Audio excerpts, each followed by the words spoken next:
sleeping, and the vision that was planted in my brain still remains within the sound of silence. And instantly I walk. Hello everybody and welcome back. This week we'll be checking out the new current extended format as we never have before, as well as some newly leaked clues and speculation on Alara Reborn. So let's draw. I turn my collar to the cold and damp. So it's been a while since I've speculated on the extended format, about 2 years or so, and I've never played at the PTQ level in anything, let alone extended. But one of the most fun things that you can do, which leaving and coming back to Magic might allow, is anyone that has the skill to play other formats comes into and plays a new one. Do I have the skill in other formats? I guess in small ways I've had my glory plays. Been the only one in a flight to go 4-0 at a pre-release, top 16 regionals, top 8 at states, had a 3-month period of only finishing in top 4s and higher of 20-plus person weekend tournaments with PTQ and GP top 8ers, including Alex, Queen of the Fae himself. So, I've got the modest skill to pay the bills, but the more important query now is, do I, or does anyone being introduced to a new format, have the mindset? This is the big reason to why there was a separation of limited specialists and constructed masters, because of the mindsets between them. Limited is based on, largely a portion of manipulating luck, finding the best strategy to play based on the position you are currently in, and following up on that strategy or changing strategies in the most numerically correct modular fashion as possible. You're not so much worried about the metagame as it will automatically revolve around your strategy if you've executed it correctly. For example, if you begin a Shards Conflicts draft and start out by heading into Naya, but start noticing the Esper cards being tabled around 10th pick, do you start taking Esper? Well, you've got a couple of major factors to break down and equations to solve. First is, if you start taking Esper, will you disrupt the entire table's strategy? And if you do, is it worth it, and will it be done correctly? Second, has anyone else started going into Esper, noticing these trends, or at least can you acquire the necessary information from past picks to find out they have? And third, if everyone at the table's draft strategies stay the same for the last 20 Shards of Alara picks, will your switch be worth it, or will the reduction of 12 real picks be too much of an issue for you when handling it in deck building? But then again, those drafting tips are for another time, while now is the time to talk constructed.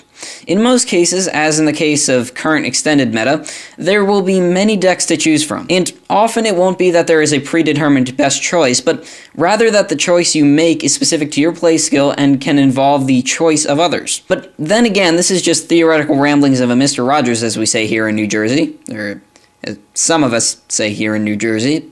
Okay, that's pretty much just I say here in New Jersey. Hence, let's begin by analyzing the current or most current metagame analysis from Grand Prix Hanover. Despite the fact that Hanover did not have cash prizes due to their deletion by the local government, it was expected that the attendance at Hanover might have dropped.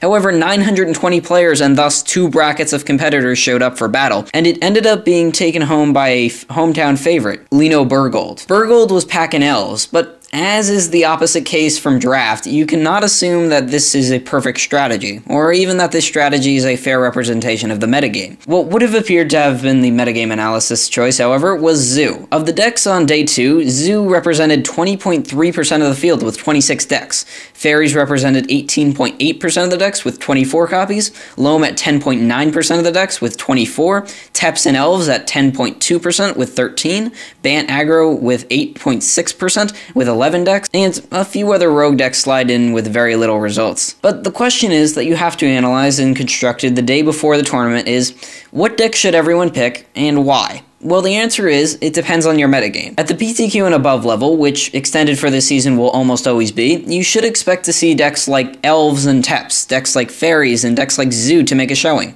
The simple psychology behind it is this. Players who like to play decks that have previous results, have cool interactions in the deck, but don't actually require the largest amount of skill to pilot, like Zoo, will appear. Despite the fact that Zoo costs almost $1,000 to make a good build of, players love the idea of a 4th or 5th turn win that is defined by a simple process, being get out big creatures and bash the person at the other side of the table's face in.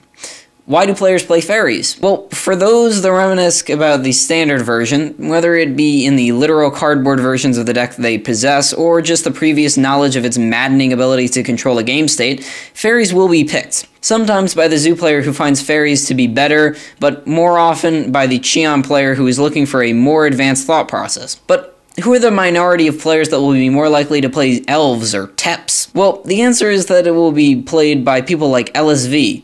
Someone who, once they've realized the power of the deck, can more correctly wield it to victory, as LSV did and as Burgold has now done.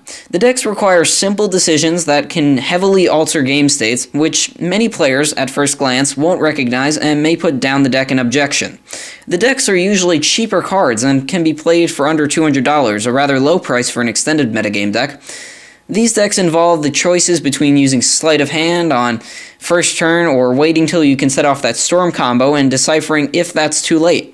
The fact that after you've stormed for 12 and you have 10 extra mana left in your pool, you can empty it out with a storage land for X equals 0 12 times to keep you alive long enough to kill your opponent. And they involve the crazy turn 2 combos with Nettle Sentinel and Heritage Druid. That just makes your head hurt. But that's all for this week on Extended. Next week, when I know hopefully bits more about this format, this has been an Outsider's Look In. Never shared, and no one did. It would presently appear as if last week's theory was partially proven and partially disproven, as we see the representation of the 5 intro packs in Alara Reborn being all dual allied colors. Does this mean the set will be entirely dual colored?